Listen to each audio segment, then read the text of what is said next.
6, 5, 4, 3, 2, 1.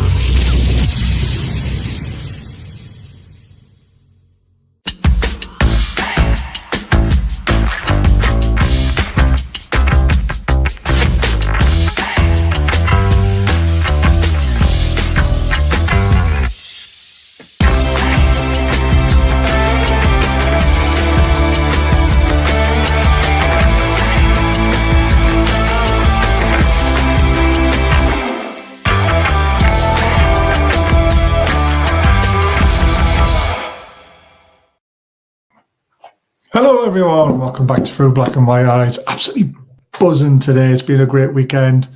It's all because Newcastle won. It's daft, isn't it? We let a football game ruin our weekend or make it the best weekend ever. Before we get into all the stuff, we'll do the usual things and get it out of the way as quick as we can. Hit the subscribe button, hit the thumbs up button. Don't forget to become a member. Link is at the top of the chat. We've got amazing sponsors, Diacro, Bars 20% off. Link in the description. And football prizes as well. Dan Burn, who wouldn't want Dan Burn's football boots after yesterday? Signed, sealed, delivered to you if you win. Link is in the description. Buy your tickets. And we're up to £440, I think it is now. We need to keep smashing this. So if you can donate to this amazing cause to Kieran Stanley Deaf Club, please do so because it really, really does help. We'll quickly jump in the chat, then we'll get Yin in. There's the link if you want to become a member. It's always there. Ches says the usual stuff. Bottom right-hand corner for donations. Remember, 100% of the profits go into Kieran's Deaf Club this month. It'll be about £200. It keeps jumping up and down all the time. No, Leslie, you've got to be really, really quick to beat Ches to the message. He's very good at doing that. Evening, Gary. Oh, Matt's in the house. Evening, everyone. What a result yesterday. It's a great result yesterday, and we're going to discuss why, I promise you. Evening, Matt. Hi, Matt. Indeed it was, Matt. Evening, Daniel. Good to see you in the chat. And then we've got Lee in the chat as well. Good evening. And Gary, of course. Oh, Gary's always here. Jules as well. Daniel says, how many times is Eddie going to read the right act at halftime? Since we're going to discuss that, I promise you, because that is evening, Ches. It is very annoying. Blade's in the house as well. And shout out to that, Ches, ladies and gents. He lives. How did you enjoy the Goal Fest? It was amazing, wasn't it? Right, let's bring Ian in, who was at the game yesterday. Good evening, Ian. Hi, mate. How you doing? Fucking buzzing. Especially when I heard the Man United result as well. Yeah. That tickled me, that one did, because we're only a point behind them now. We'll come to that later on, though. More of the last 40 minutes next week, please. Yeah, I'm looking forward to Ches' in-depth analysis of all 6 goals yesterday. Brilliant. Right, so we are here to discuss, obviously, a fantastic result. It's what we wanted to see after Wednesday night's very poor performance against Crystal Palace. Wasn't just a result, we wanted to see a performance. Before we jump into the football, though, this happened. I'm only highlighting it quickly. This is now dwindled down to 6 people. I think there was about 20, 30 people there the first time who were protesting against the Newcastle owners. There were 6. They were left to do what they needed to do, and that's the best way to deal with it. Just ignore it. If you don't agree with what they're doing, or you do agree with what they're doing, go over and talk to them. But if you don't agree with it, just walk away from it. It's the best way to react, isn't it, Ian? Well, I think our bosses at Nissa have actually threatened them to stop, not go to work when they're supposed to. Get yourself back to Sunderland where you belong. Because I think it's pathetic. But when it first started, come on, man. I mean, it went from a big firm to try and drive the sport washing thing, but then I'm not even going to go into it because it's Baz, it's irrelevant to me. Exactly, it is irrelevant. It's not even worth a discussion, to be honest, because it's getting quite embarrassing. It's embarrassing for them, to be fair. Yeah. Just 6 of them turned up. That just shows you that, what's the point? It was again, no disrespect to the Blackburn fans when they said they were going to do a protest and chuck tennis balls on the when they played us in the FA Cup. And that was all about their owners, wasn't it? Yeah, it was all about their owners. And like we had the Blackburn Rovers lad on, and he was like, I don't really think it's going to do anything. And then when it happened on the game, it was 10 or 15 goals got chucked onto on the game. The match, it's like, is it really that important what you're trying to do? Is it going to affect it? No, but the thing is, over in Spain, I think is it the Bilbao game where they donate teddies. Yes, they throw the teddies onto the pitch and then they clear them all up and then they donate them to to orphans and stuff like that. I think orphans. There's thousands and thousands of teddies Yeah. going on the pitch, and they have to actually stop the game to clear them off. You know, that's for a great cause. I mean, there's ways of doing stuff, you know, and it's, you know, I don't get a piece of it. I mean, Daniel brings up a good one here. Shout out to the Century Room at St James's Park yesterday. Took the son to his first proper match and was a really good experience for him. They were brilliant with him and others that were there. I have heard of this side of things, but I've never seen it or had to use it myself. But it's all to do with, I think, they dim the noise down, but they still give them a match experience, and they're basically able to look after the kids while the dads can enjoy the match a little bit. You couldn't see them as he was wearing beer goggles, Les. I love it.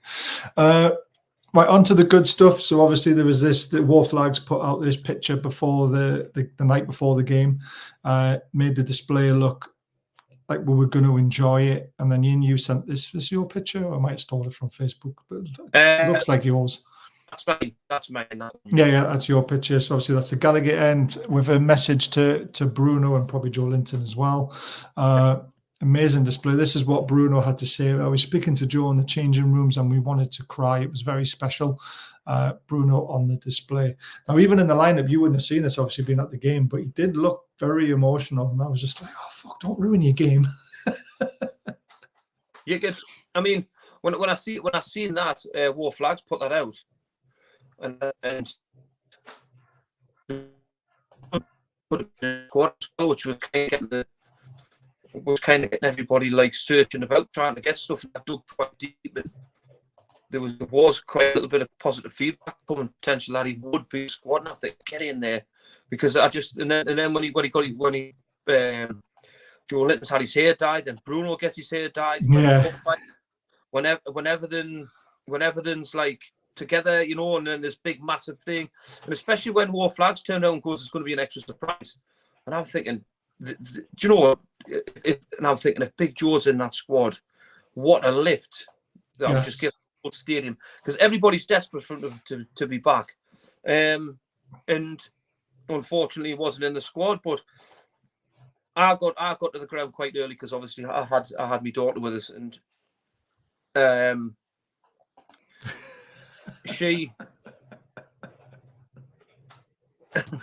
I mean, Ian has messaged me before the show. I should have said at the start, they've got internet problems at their home address, so Ian might drop in and out every now and again.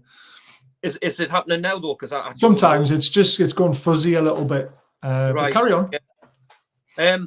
And when he came out, he took time to actually go towards the flag, which he knew that what he was reading and what it meant to him. So you could see, and he's that emotional type of player, and he gets involved anyway. You knew it would take control of him. And do you know what it is? I felt that the emotions would get to him, and I really thought we'd see the Bruno side that when he's out of control and making bad tackles, but I was wrong to be. And it was just, do you know what it is? War Flags never ever don't surprise me what they bring up. That was just a special thing. And I think with all the rumours going around of this, the release clause and everything, I think it just put a stamp on, wasn't it? Great time, and I just think it just put a stamp on to say, look at Bruno, if you are to leave, just remember what you're getting left behind, and the grass is not always greener. And I don't think you'll be loved by any other fans in the world of what you will be from this magnificent black and white crowd and fan base what we've got anywhere in the world. So it's just, I think it was very, very well done to War Flags, and timely so as well. Yeah, I was a little bit worried that it might spoiled his performance because he got a little bit too emotional. You know what he's like when he gets like that, because he wants to win. He wants to do it for us as well as himself and the team. So I was just like, oh, please be all right. Yeah. Here's the lineups. A little bit of a surprise with Murphy starting, but I mean, Charles nailed it. No, Superfan Dan nailed it, saying that Murphy would start and Barnes would go on the bench just because of the short period of time in between the games. And it's good to have options. So Barnes, and great to see Wilson on the bench again as well for more options. So that was the only surprise. I was glad to see Livramento and Hall back in to go back to a 4-3-3 rather than playing this 3-4-3, which clearly didn't work against Palace. So he's learned his lesson. Sheffield United team, I mean, like I said, I don't know a lot about them. There's Brendan Diaz. Obviously, we all know about him. But the captain, Ablaster, however you pronounce his name, fucking quick that lad, isn't he, Ian? Yeah. I've never watched much of Sheffield United, but Jesus Christ, he was fast. And again, we'll talk about the first half. Their goal inside 5 minutes. I mean, shoot ourselves in the foot. And where have we seen that corner before? Sorry, Baz. Can you go back to the team for me, please? Yeah. Which team?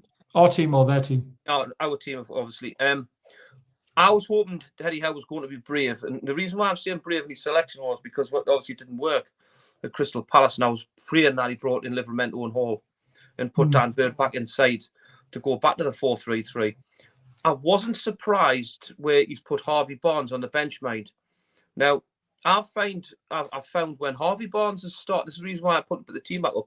I've found when Harvey Barnes has started, to me, he's been found wanting. He just hasn't quite made things happen from the get-go. But when he's came off the bench, he seemed to be more involved. He just seems to have that impact coming off the bench, to get involved more, to create things more. Do you know what it is? And Murphy being in that more advanced position, and I was glad he dropped Kraft as well. I just think just to push Murphy in that more advanced position where you feel he's more comfortable. Do you know, because on Wednesday Murphy didn't have his best of games, but since he came back from injury, I think he's been one of our most more consistent players in that starting 11, where he's done okay. He hasn't set things alight, but he's just done what he needed to do. Yeah, he's just done what he needed to do. Do you know what I mean? So I thought the starting lineup, especially with the two fullbacks, I thought it was more pace. Eddie Howe must obviously seen Sheffield United more than us because I had pace going down the sides. So again, he's covered in them areas. But do you know that I was up in the stands, mate, for that first goal, and we didn't react from the corner at all. You could see it coming a mile off. They played the short one, right? But where have we seen that corner before? We work on that corner. Exactly. Right, all the time. Right, loads of times. I mean, we've been so successful from that corner as well, where it's just been a one into the feet that's played out, and another one, and then a curled one in. Yeah. And the frustrating thing for me was we were quite tight when it first started. Apart, we didn't react to the first one, right? We just kind of put out. But the second phase, we were quite okay. We were quite tight. But then when it went to the third lad, when he put the ball in, 2 or 3 players switched off, and Fulltyne Burn was stuck in between 3 players round that back. One of the players ran in and blocked them off, right? But for me, that goes down to ball watching, not switching on, just passing the buck, what I say to other players, expecting Dan Burn to head it. And then it's a great ball around the back, and he's just coming, he's headed in. It was a bad goal from Newcastle United. And if you look at the passages of the phases where it came in, the first phase, a short corner, there's always 2 got to go out there. One person just can't amble out. It just can't do that because it makes it so easy for them. So when it goes to the second one, we're all set, we're all tight. But then when the ball comes in, just people switch off, and it's a bad goal, mate, to concede. And then obviously you can see the frustration on Dan Burn. he's going nuts because he knows that players should have done better around him, and rightly so. Yeah. But we say it's a bad goal to concede. It's well worked by Sheffield United. They've obviously worked on something, seen what we've done in the past and had success off it, and they've done it well. It's a great ball in, to be fair. Find the man at the back post free. Difficult ball, Baz. I agree with that, but you know, it's if you. Yeah, but if you put it on the shoe on the other foot, if we did that with Trippier and Bruno's on the back post and he heads it in again, we're all saying that's a fantastic goal. It's well worked. You know, the tactics are brilliant. So you've got to give Sheffield United the credit as well, haven't we? But you've got to react, Baz. You've got to react. The first one we missed, right? So you've got to react and just make sure that you go, right, we've been sloppy there. And, you know, it was so simple. You know, the way that... You know, I agree in a sense, but then you probably put it down to bad defending from you. There's bad defending in there at back stick where we could have done better. It was a poor goal to concede, and especially, you know what it is? At that right, you know, because the feeling around the ground at that time was a little bit like, I'm only playing Sheffield United, sorry, and I'm just knocking about a bit. We're just going to knock it about a bit, and then just everybody was talking, you know, like only playing these, and then everybody went, oh fuck, we're 1-0 down. Yeah. You know what? It was just like, Jesus Christ, what the hell's going on? Probably lucky that we went down 1-0 in the first 5 minutes. Had it been later on in the first half, I think there would have been an even bigger reaction from the crowd, because we would have been frustrated of, say, 25 minutes gone and then they go 1-0 down. We're thinking, what the hell have we done in the first 25 minutes? You know, so we're quite lucky that it came very, very early, because it gave us virtually a whole 90 minutes because of injury time and extra time and all that sort of stuff to actually get back into the game, didn't it? But the thing is, great point this point is, after a goal, you want a reaction. There's no reaction from Newcastle United, mate. No, there wasn't. Not one reaction. I would say it took us till about the 20th minute to really start. Well, after we should have been 3-0. Yeah. I mean, there was another one from a corner, wasn't there, where they hit the post and then the guy volleys it wide from 7 yards away with his left. Yeah, he hit it well. He just hit it too well. Look, it's not a short corner. Yeah. I mean, they played the short corner, but they didn't go the third man. They played it. They just kind of... We looked so nervous. We did. We looked really nervous. And it's strange how you mentioned about Murphy being I thought Murphy had a very poor 45 minutes. His touch was terrible at times. And everyone says to me that Murphy's the best crosser at our Oh, no. He's not. His delivery was shocking yesterday. I just couldn't believe how bad his crossing was. But on the 26th minute, we've worked one really well, and it came with a bit of a shock because we showed nothing up to the point when we scored the goal. And Murphy, you know, he's got the ball inside his own half on the right-hand side, and he's just bent a ball around the defender. Lovely ball. But the ball was lovely. It was weighted really well, and it kept on curling back into the box, didn't it, to give Isak a better angle. But I don't know. Have you seen the replay of the goals? Yeah. Have you seen the one from the side where they show Isak's run? Unbelievable. Because he was behind 2 defenders, wasn't he? And then suddenly he ran in front of one defender, bent into the middle of them, and then ran off the shoulder of the other defender. Didn't realise he was there. And then when he got into that area, my God, that man was clinical, wasn't he? He was just absolutely superb when he buried that into the bottom corner. He's the best, mate. He's the best in the business. And his turn of pace when he wants to do that, he's frightening. Because he backs himself 100%. And you know what it is? He'll back himself for the run. Because when he gets that ball, his close feet control's unbelievable, by the way. But he's thought there to hit that so early and on target with pace. World class centre forwards do that. We've got one. Yeah, just the run was just absolutely superb. And I said the pass was great from him. It's the only decent thing he did in the first half for me was that assist. And we're going to talk about Murphy later on because his stats on the day look phenomenal. But I was just not impressed at all. Yeah, see with that goal there, Baz, right? His first run, he goes 2 yards offside. Yeah. Right? He drops himself 2 yards onside. When the ball's played, he's level. And that's how clever he is because he knew that first pass wasn't coming, he was off. But for a centre forward class level, to be able to be offside and then onside 2 yards, then to be level within the space for pass and then to score with sense. That is world class, by the way, mate.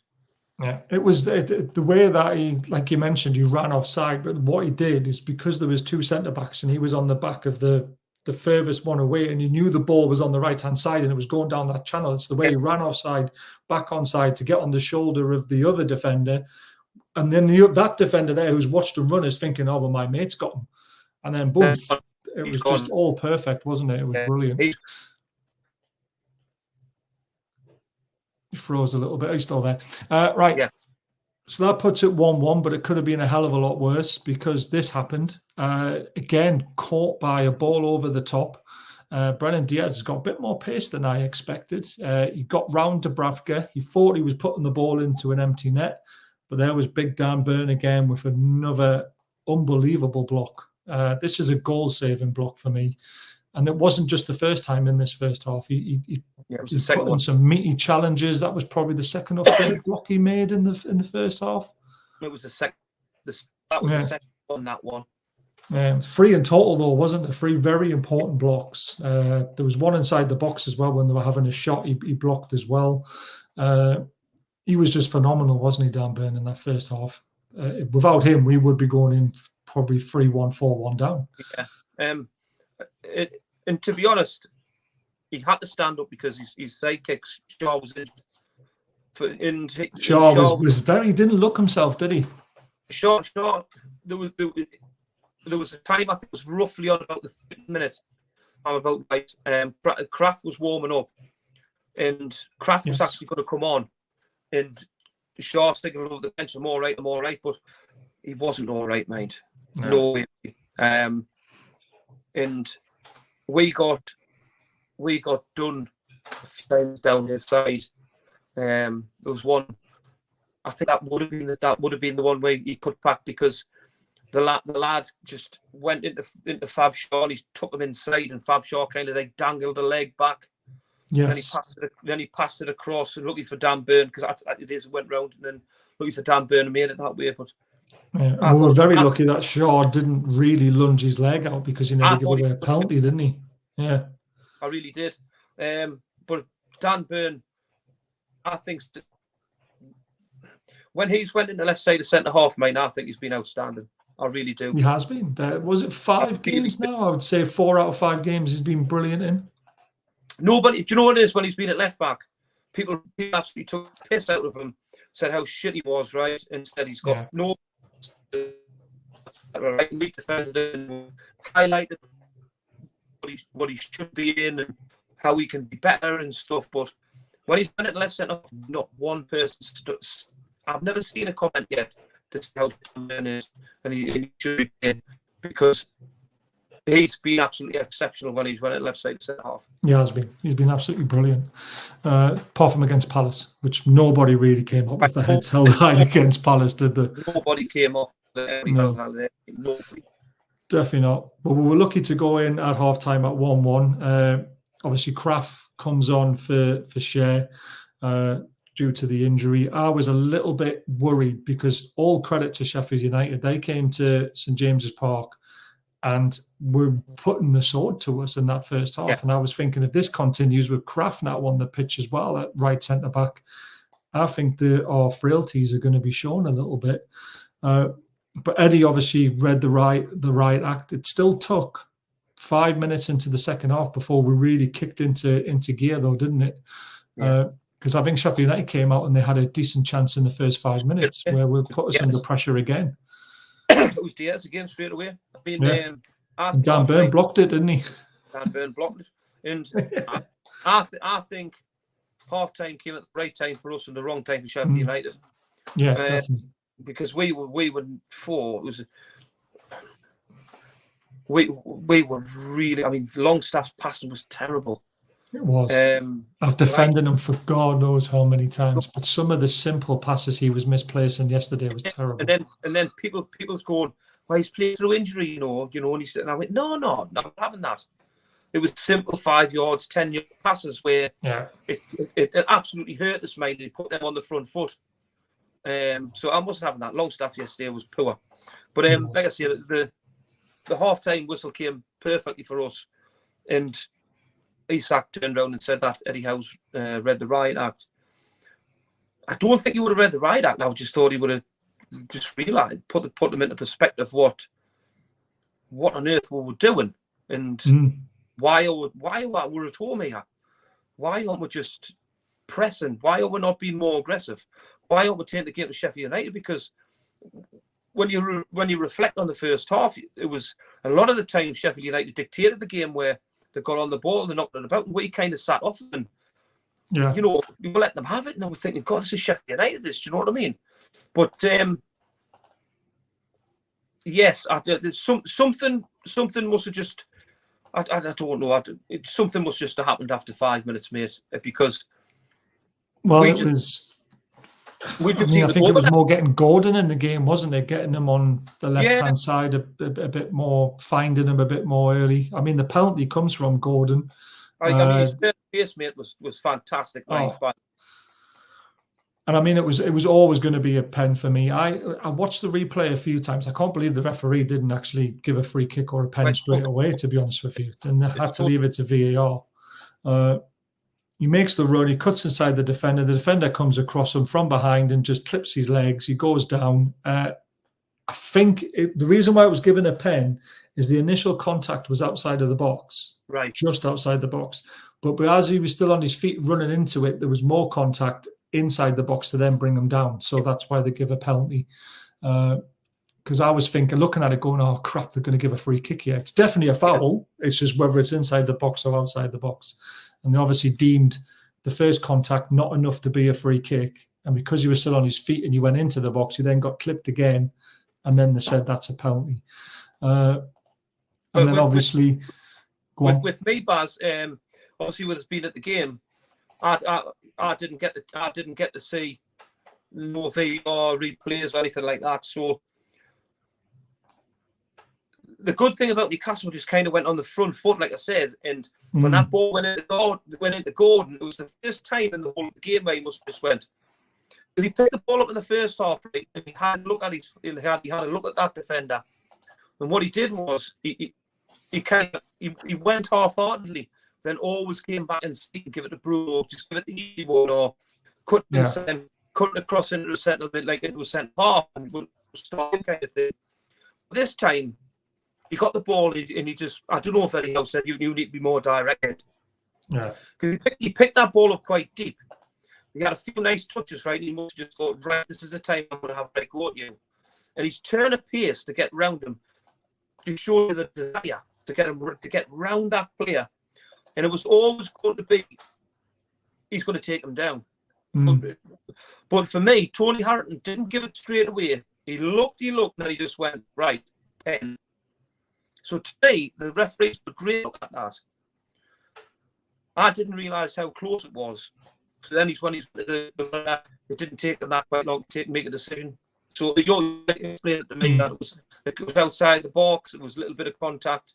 That's going inside the box. It was a clear foul, which is the most important thing because obviously we've had a few just not that clear fouls where it hasn't been quite that clear and cut penalty. So that was for me, it was more positive, and I think we got a massive lift off that little bit of a positive play. We got a penalty to go 2-1 up, and that was his most important. Well, the penalty was to go 3-1 up. We missed Bruno's header. I'm sitting here going, shit, Bruno scored before Isak scored the penalty. The penalty put us in front even further. And Isak was brilliant with his penalty. I mean, he waited for the goalkeeper to move and he just slotted it home. But we'll talk about Bruno's goal because that was the second one. So Isak put us 3-1 up. But let's go back to It was a free kick. It was a free kick, right-hand side. And it went right to the back post, and there was Bruno to dive and head it back across goal and put us 2-1 up. And it was a great header, and it gave him a chance to do the celebrations looked absolutely amazing. And then there was the kissing of the badge as well, wasn't there? Which he's not going anywhere. I'm adamant he's not going anywhere. I hope not.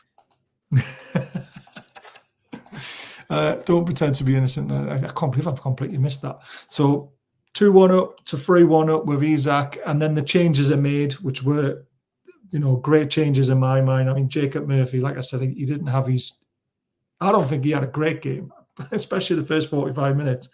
But we'll come to his stats soon. But Barnes comes on for him. Callum Wilson comes on for Elliot Anderson, who, again, I want to see more from Anderson now. I don't know how you felt. Yeah, but we've heard all about these things that he does in training. We've heard about his quick feet. I just didn't see any of that yesterday. I just saw him trying to put in a solid 6.5, 7 sort of performance, and it came out more of a 6.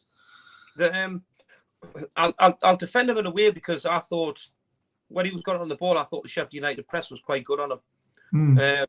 The compact of that midfield, and there's only the top world-class players like Bruno that can get out of them areas when they're trying to press him. Bruno turns dead quick. He's dead clever. Anderson's still learning the trade, and you get better with playing alongside Bruno. I just thought they hounded him down a little bit, because there was always 2 on him, and he was trying his bits and bobs. I was quite... Maybe he needs to be a bit braver. Maybe he needs to believe in himself a little bit more still. He's still trying to find his feet in that sense. But I think Gordon has said amazing things about Anderson. It's just we want to see it on the pitch now, don't we? I think he probably must be frustrated as what we are watching him as well. I think, because he's one of these ones where do you know what it is? You see, he tries, mate, and it doesn't matter if he comes off the bench. He'll give his all. But I'll give credit to Sheffield United at times that they pressed on him and then did allow him to play. Yeah. I mean, stats can be misleading, but I mean, there's 3 players that were under a 7 yesterday, and that was Fabian Shaw. Elliot Anderson got a 6.8. Sean Longstaff got a 6.9. Because, I mean, he did do some good pressing and the odd things, even though his passing was wayward. But everybody else was above a 7. And then the front 4 of Bruno, Isak, Gordon, and Jacob Murphy all got an 8. I don't know how Jacob Murphy gets an 8 because of his key passes, but he was terrible in that first 45 minutes. But that's why stats can be misleading, and you've got to be careful with them sometimes, because they don't really paint the correct picture. Before we go on to the next bit, just hit that subscribe button if you're enjoying the show so far with me and Ian. Memberships are open. Top of the chat, there's a link if you want to become a member. It basically helps the channel run. And then what we do is we give away $40 gift card to Diet Crow shop. Bars 20% off. Link is in the description. It's an amazing sponsor, and their t-shirts are amazing as well. There's loads of other stuff they do as well, so please check them out.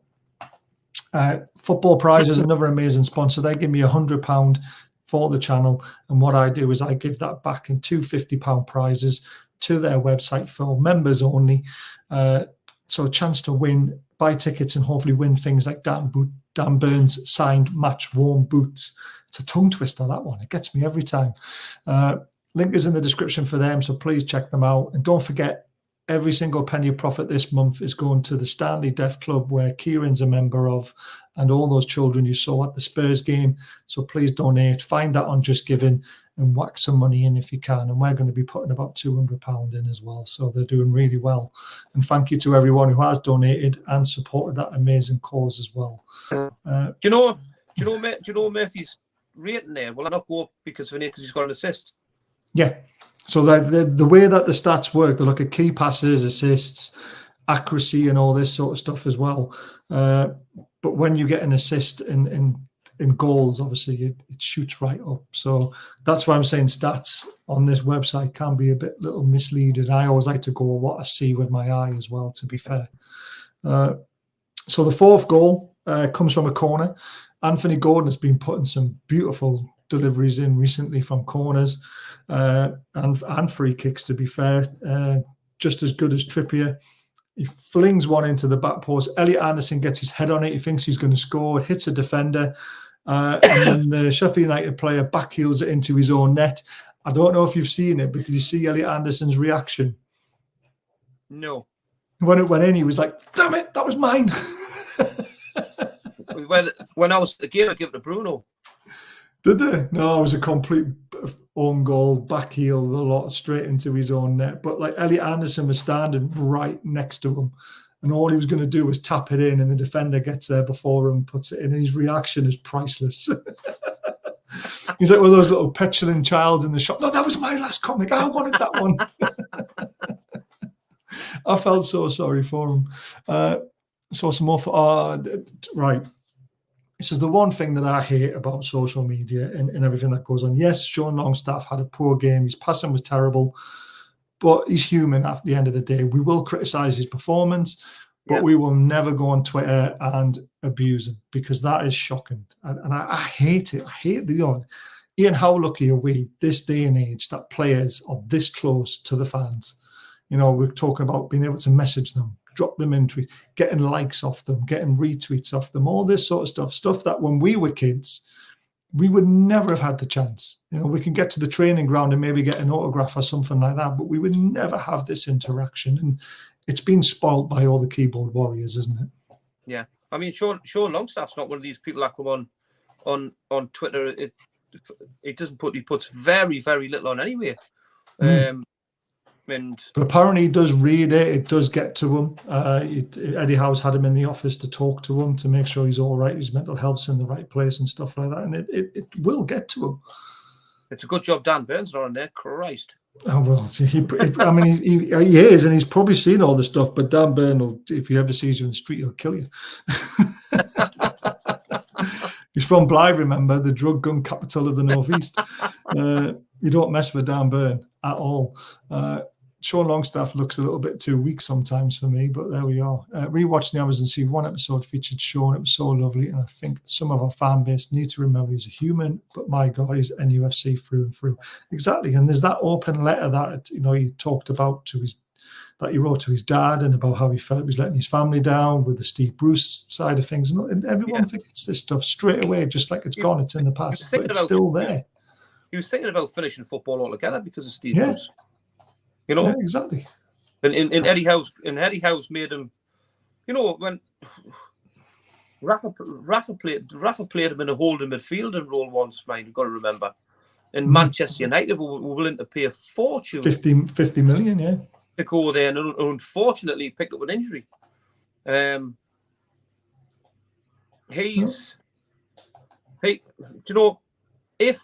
If we had Joe Linton, Tonali, Bruno, Willock firing on form, right? I don't think Longstaff would be nowhere near that midfield three. No, he wouldn't. But he'll be. I would rather have a Sean Longstaff on the bench to strengthen that squad, because of obviously being local, that loves the club and he knows what it means. But when he's been in there week in, week out,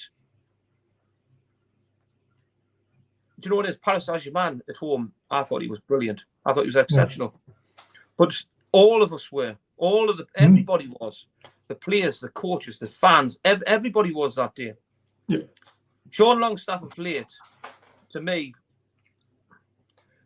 I think he looks worn out. And I think he's ready for the. I think looks like he's one of these players that's ready for a break. Yeah, I agree with that. I reckon he's waiting for next season, get the summer, get recharged, and then come back again, because he knows I think he knows he won't be in the starting 11 next season if everyone's fit and firing. And if he has been playing with these so-called injections, etc., to get through stuff, he'd be looking forward to a rest. Yeah, 100%. And especially when he's looking at that squad, and again, I've said on shows before, if you've got a player breathing down your neck to get you into that team, that's playing well. Sean Longstaff hasn't got no threat behind him to go. Who's going to take my place? He knows now, week in, week out. At the end of this season, he's going to go, right, I'm playing, and that's not healthy. That isn't healthy. No, it's not. And competition's always needed, and I think we saw that mainly through the Steve Bruce era, was that the players knew the starting 11 week in, week out. Look at last season. Linton fit, Willock fit. Do you know what I mean? These in Longstaff, these are the, this is what you need, where you don't because your levels come when you're playing, your level becomes high, and then the training levels become higher because you're getting watched every day. So just when he'll go into training, he'll just go through the. It's horrible to say it, but he will. He'll go through the motions. He'll go through the motions at time because he just know, well, I'll just do this because I'll get through and I'm playing on Saturday and I'm on that team sheet. Because sometimes that the managers you'll not know if you're playing. Sometimes they would tell you on a Friday, but sometimes you would keep that team sheet even with Saturday. So you'd still be on a Friday night going, oh, I don't even know if I'm playing tomorrow. Do you know? But these players now, they know they're playing, and it's at times you can see that. Yeah, I agree with that. So the substitutes make an impact for the fifth goal, which was brilliant to see. Harvey Barnes picked the ball up in the middle, drove right through the centre of Sheffield United, took on a couple of players, flicked a lovely ball over to Wilson. I thought it was an absolute peach of a pass, but the control was even better because it was a left foot control, set his body up, and the right foot finish into the top corner was what Wilson does best, doesn't he? I mean, it's such a shame this lad cannot stay fit long enough because he will get you 15 to 20 goals comfortably in a season. The problem is we can't rely on him and Isak to be fit at the same time. And this is where the problem lies. When he's injured, we're all relying on Isak. Yeah. And it was a great goal. This is what I was saying before about Harvey Barnes. When he starts, I just don't think he brings that at the minute. But when he comes off the bench, he can do this. You know, and that it was a lovely little chip ball. But it was beautiful pass through. Before the goal, do you know what it is? Wilson looks sharp.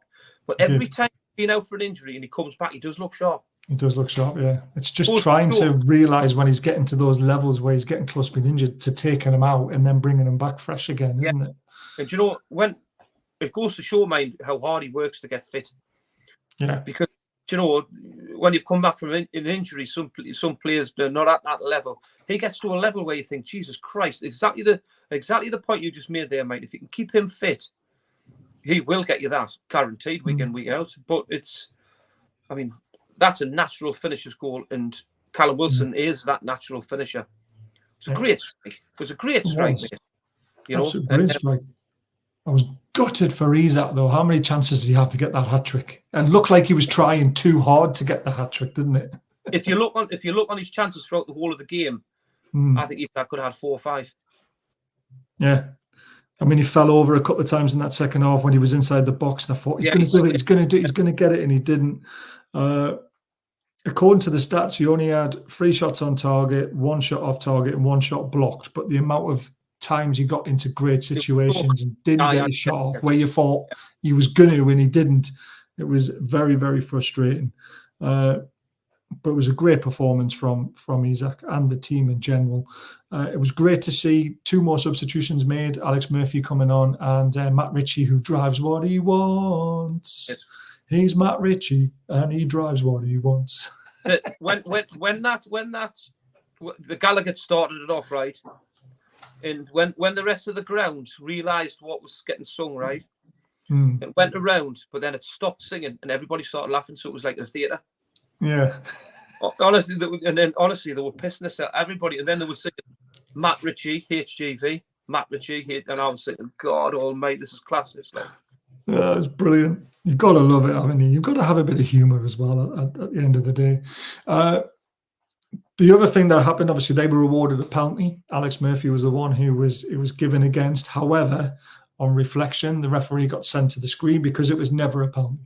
I don't know how much you've seen of it, but he reaches with his right foot, he gets the ball, and then his momentum has took him through the back of the player, which makes it look clumsy. It is inside the box, and he goes down and gives the penalty because of that. But when he goes to the screen and actually sees he got the ball, and then he was clumsy afterwards, he had to overturn his decision because it was never a penalty, was it?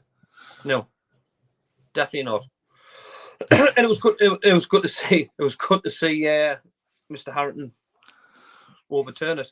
He's won because he's his own mistake. Yeah, he's a questionable referee. Oh, I thought the referee was pretty poor, to be honest with you again. But I just think the officiating in the Premier League's been poor all season. When Tony Harrington first started off as a young lad, Tony Harrington refereed me in the Northern League. Oh, wow. Yeah, and Tony Harrington's given me a few yellow cards, I should say that. And there's another lad, he's on the line a lot now. He's a local lad. He's a referee as well.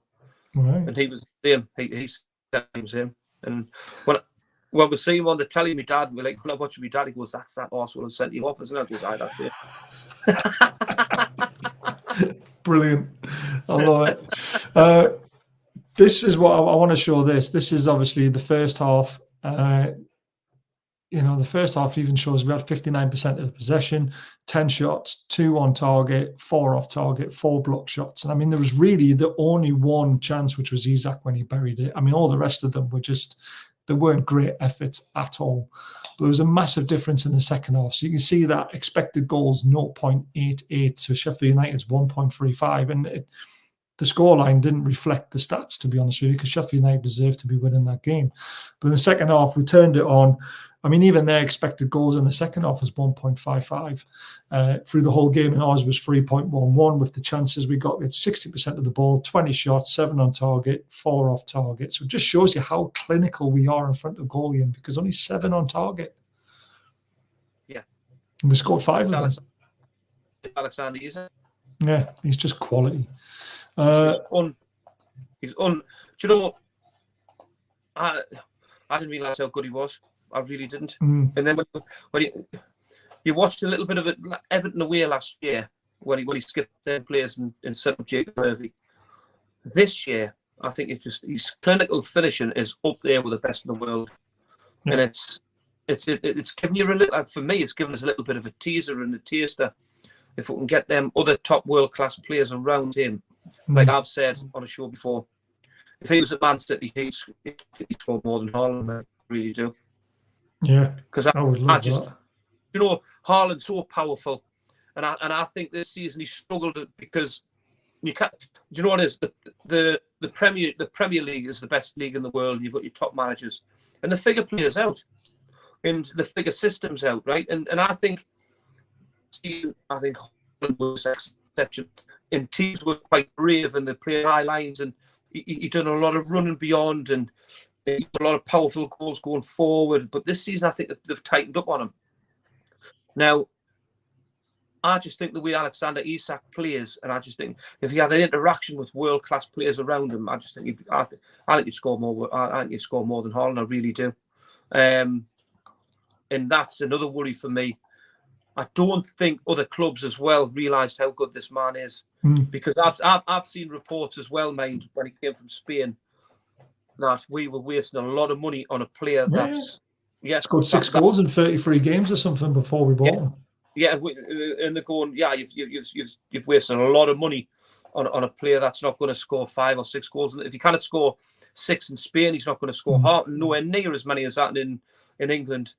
But then you had to look at the season beforehand where he scored 13 or something when he was younger. And then he also had someone playing alongside him who got taken out of the team the next season, which it spoiled everything for him. Yeah. And I'll tell you what, if Ibrahimovic says like the next, I've passed the mantle on to Isak, you know you've got a player. Yeah. And he's finishing and his coolness and his ability to get something out of nothing. The fact is shit scared of him now. I think we were last season, man. This season, I think the shit scared him. He gets half a yard, it's getting on target, or it's in the bottom of the net, just like that in a flash. And world class, like. And I think he's getting better and better and better, mate. Yeah. And you know the heights of Bruno can go. This man's going to go to the same level, in my opinion. And I think he's world class. I honestly think he's got more scope to be better. Do you know what, Bruno? I think Bruno will go to another level, right, at Newcastle United, if we keep a hold of him and if we get the type of the world class players and Bruno's level around him.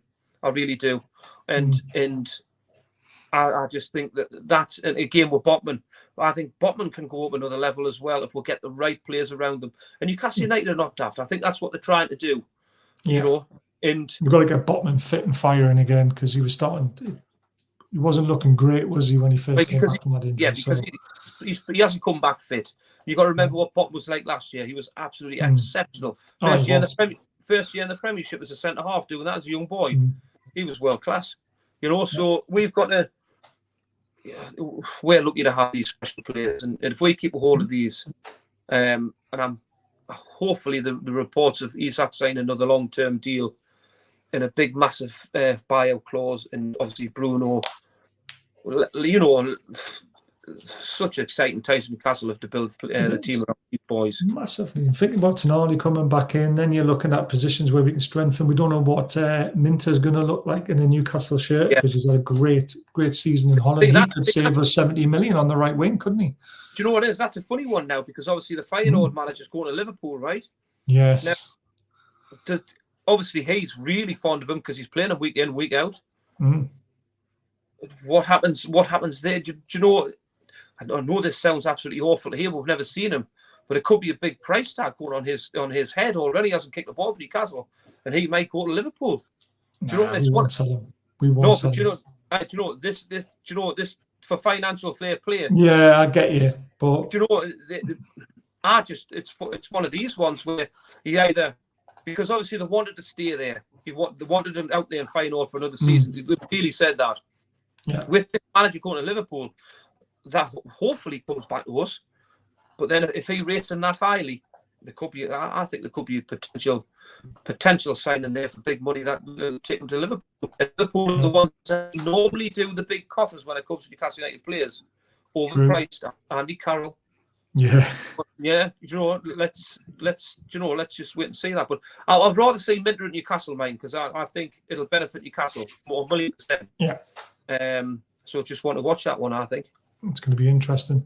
We've got our picture back in the changing room again. And then these kids absolutely loving it. And look at Bruno right in the middle of it, as he always is. Just absolutely fantastic stuff. And I love these pictures. I know it winds up other fans as well, but fuck them.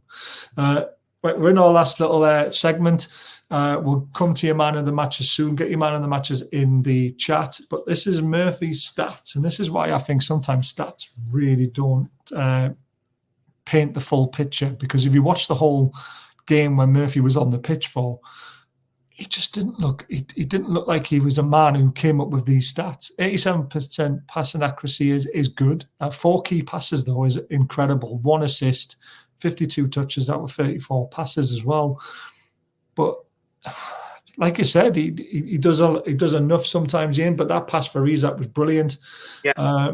I wasn't expecting to see those stats from Murphy because I really didn't think he played that well. But he did some very good things in the game, but his overall general first touch, his decision making, sometimes we just need to upgrade that right wing.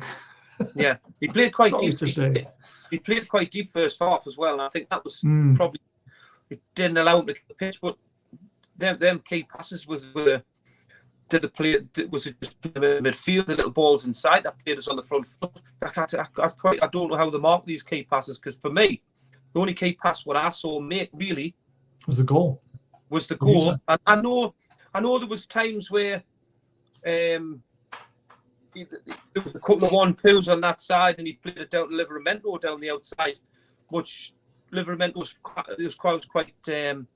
He played a couple of crosses and he cut back. Not really allowed Sheffield United to defend a bit better, but for me, I just didn't. It wasn't a standout performance like them stats state to me. I mean, the ball inside for Isak was a beautiful ball, but apart from that, I mean, his crossing was terrible. He shot where he cut inside. That was our first shot. I think it was the left foot one that went wide. It didn't really threaten. Yeah, and then second half he had a cross earlier on. It was nearly hit the Gallagher pigeon at the bottom, and it was. I think that probably that was about when he just about before he got took off. But I think there was one to Sean Longstaff, wasn't there? I mean, Longstaff got himself in some decent positions yesterday in the box. One in the first half when he probably should have scored, but he side-footed it with his left foot into the. It was one of the block shots where I thought probably should have done better. And then there was another one in the second half when he got in a similar sort of area, and I think it was Murphy playing the little pass inside to him. Yeah. I mean, it wasn't exactly a fantastic pass, but it was, it was a 5-yard sideward pass which created a chance. So I think that's why it went down as a key pass. Yeah, I mean, I will defend Murphy because I think since he's come back from injury, I think he's done well, mind. I really do. Again, it's his first touch for me. Let's him down a lot. Do you know what? He's a steady Eddie. You know what you're going to get. You know, he's like a James Perch, where you know what you're going to get out of him. He's not going to be world class. He's just going to do his bits and bobs. Because we've been down the bare board again. If we've got all these players, these Murphys and that, then they're not on the first team, mate. You know, and he since he's come back from injury, he's done okay for us. You know, he's done all right. Fair enough. So apparently Ekitike might be off to Frankfurt. I know he plays for them at the moment on loan. I don't know if he's agreed to sign for them, but I know Paris Saint-Germain is selling them, and 14 million is the asking price. And I just think for 14 million, it could be worth the risk, but it probably won't come to us. I think, that ship has sailed, to be honest with you. But when we're desperate for a third striker, I think 14 million is not a bad price, to be fair. So Alexander Isak on today's win, I'm very happy. It was important for us to stay in the race for Europe. We got off to quite a bad start and needed one goal against us to wake up. The reaction was very good. The manager gave us a wake-up call at half-time. This is the last little segment before we get your man of the match. Why are we needing to concede? And then why are we waiting until half-time to wake up? I don't get this, especially at St. James's Park. We never normally need that kind of disappointment to react to. We're normally always on the front foot. It's just like you mentioned at the start of the show. Was it because it was Sheffield United and fans weren't particularly riled up like we are when we play against a Chelsea, a Man United, a Man City, where you can feel the electricity in the air? It probably wasn't there yesterday, but it's frustrating to hear that we needed to go behind. We needed half time and to get a rollicking from our manager to come out and then perform. It's a bit frustrating as a fan to hear that. It's the expectations, Baz. You what? Sorry. It's the expectation level. Expectations, yeah. It is. It goes right the way throughout the ground, and if, like I say, if people chatting away, and then everyone, Jesus Christ, 1-0 down. And then all of a sudden, like, we're in a football match here. No time to go behind the ladder. Honestly, it was like that yesterday. Weird. Should never be like that at St. James's Park. But that's what the ballot does sometimes as well. People who aren't always at the game, they look around, they have a chat with people. It's just like, no, I'm here to watch the game. Yeah. But the reason we need to concede first is because there are the new entertainers, potentially. But we broke records. That is the highest result against the same team in a season. 8-0 in the first one, 5-1 in the second one, winning 13-1. I think Man United, someone sent me a message saying Man United had 12 against Southampton in one season. But we've broke the records. We're in the record books for the most goals against a single team in one Premier League season. I think there are bigger results out there, but you've got to go way back in the day. Like I think I've seen strange results of like 13-5 on New Year's Day or Boxing Day and stuff like that. So I reckon there's more than 13 goals being scored against the same team in a season. But that's, there's no stats before the Premier League these days, is there? So there we go. We're going to be the achievers. I like that. Sod the entertainers. We want to be achievers. We want to win something. Right. Your man of the match? It was close for me. It was between Isak and Dan Burn for me. Yeah. And I was tend to go for Burn, but I just thought Alexander Isak. I just thought he was just on a different level yesterday, and I just thought the way he takes that, he takes that penalty and he just knows he's going to score. And I just think he's world class, mate, and I think he deserved man of the match. Dan Burn was close to him, by the way, for his first half performances, especially. But I just think overall, I thought Isak was outstanding. I like that. Penalty taker wise, going back through the history of the club, I've not felt comfortable with the penalty takers recently, but when Isak steps up, I just know he's going to score. Yeah, I think the goalkeepers know he's going to score now. Yeah. All right, David, hope you're well, mate. We're just finishing the show up, I'm afraid, mate. So my man of the match was Dan Burn, because without his performance in that first half and dragging us through, we would have been 3-1, 4-1 down. And not even that, even in the first 10 minutes of the second half, he had to pull off a very good block. And did some other good stuff in some proper tackles as well, putting players into the stands. So to me, it went to Dan Burn. Isak very close second, and probably Bruno third. I mean, Bruno had his best game, but we're so used to seeing the high standards that Bruno sets. When he drops off a little bit, it's so notable because the team suffers, because he is the lifeblood of the team in that midfield, isn't he? Yeah, I just think the way Isak, he started to stand out as this world-class player. Where he went, like last season, I just thought he was just along with the players, just go along with. But I think he's on a different level now. I think when he's there, everybody's talking about him now. Pundits, he's just on that different level, mate. I think he's world class. Absolutely.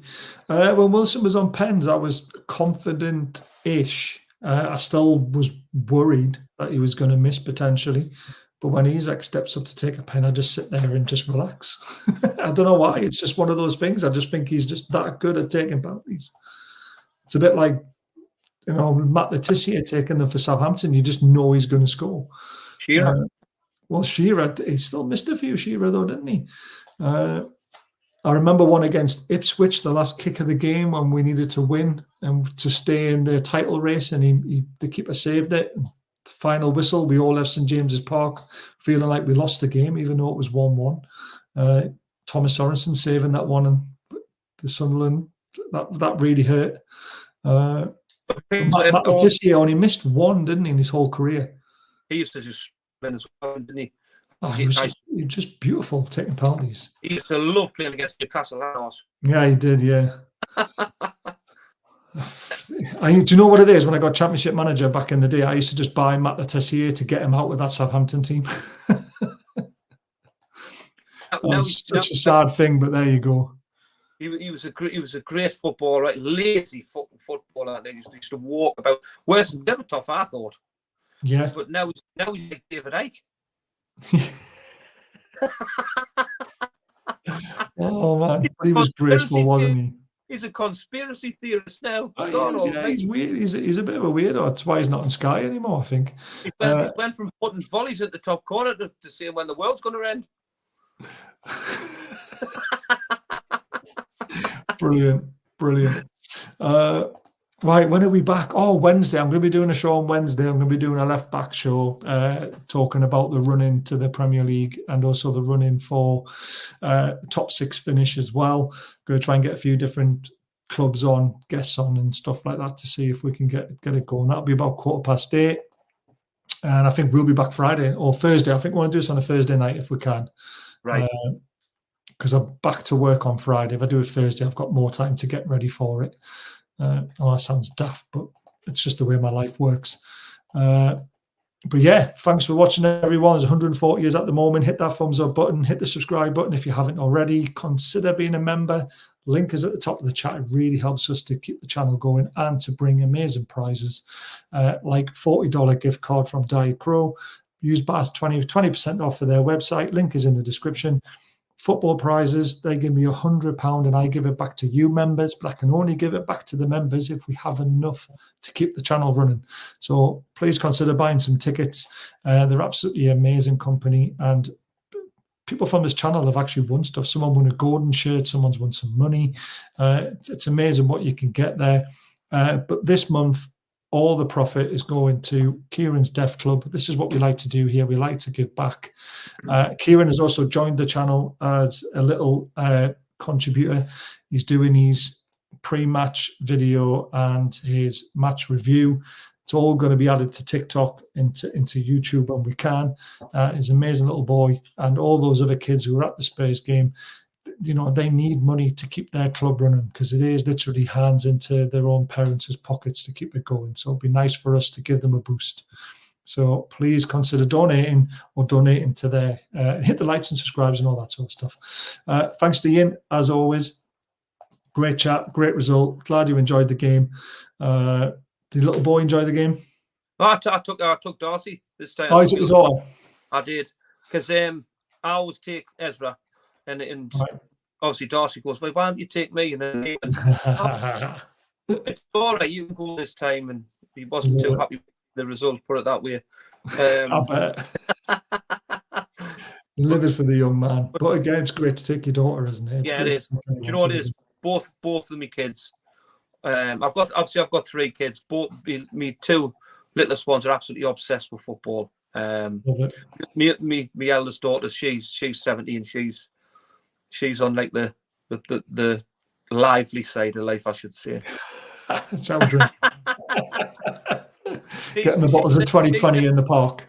Yeah, no, I wouldn't go. No, definitely not. I'm not going down that route because she likes to enjoy herself. But like I say, the other 2 are absolutely obsessed with Newcastle, so it's great to take them. Love it. Absolutely love it. But we'll see you all back on Wednesday night. If you want to get in touch with us, just drop a comment. You know, we're on Twitter. Yin, you need to put your Twitter handle on your name so people know how to find you. It's at Yin Davey, and then loads of numbers after it. One begins with a 4. It's the only way I can find them and how I remember it. So drop us all a follow. We'll follow back. And, you know, if you've got any questions, you know where we are. But thanks for watching, and we'll see you next time. See you later.